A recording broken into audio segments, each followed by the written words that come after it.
بسم الله الرحمن الرحيم. اللهم صل على سيدنا ومولانا محمد صاحب التاج والمعراج والبراق والعلم، دافع البلاء والوباء والقحط والمرض والألم، اسمه مكتوب مرفوع مشفوع منقوش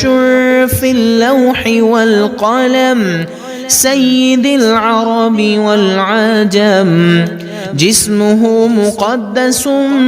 معطر مطهر منور في البيت والحرم، شمس الضحى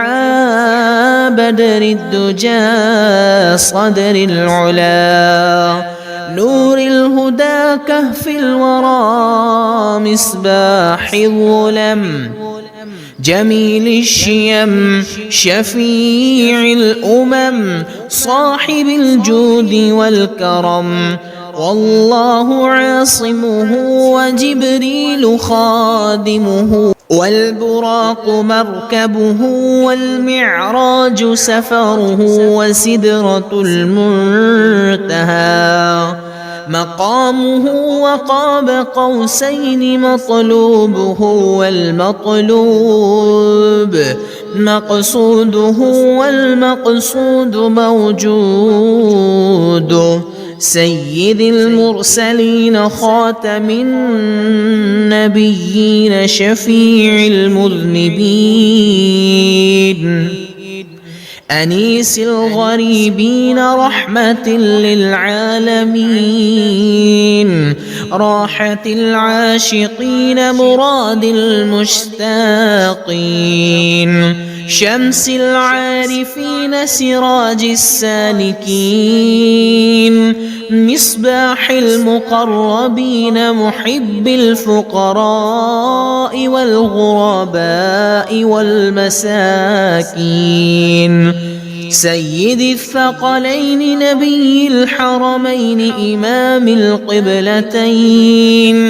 وسيلتنا في الدارين صاحب قاب قوسين، محبوب رب المشرقين ورب المغربين،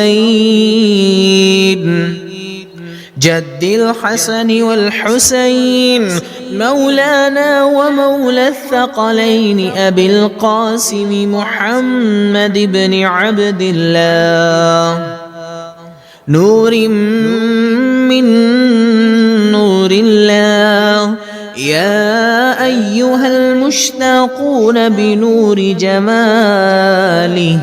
صلوا عليه وآله وأصحابه وسلموا تسليما.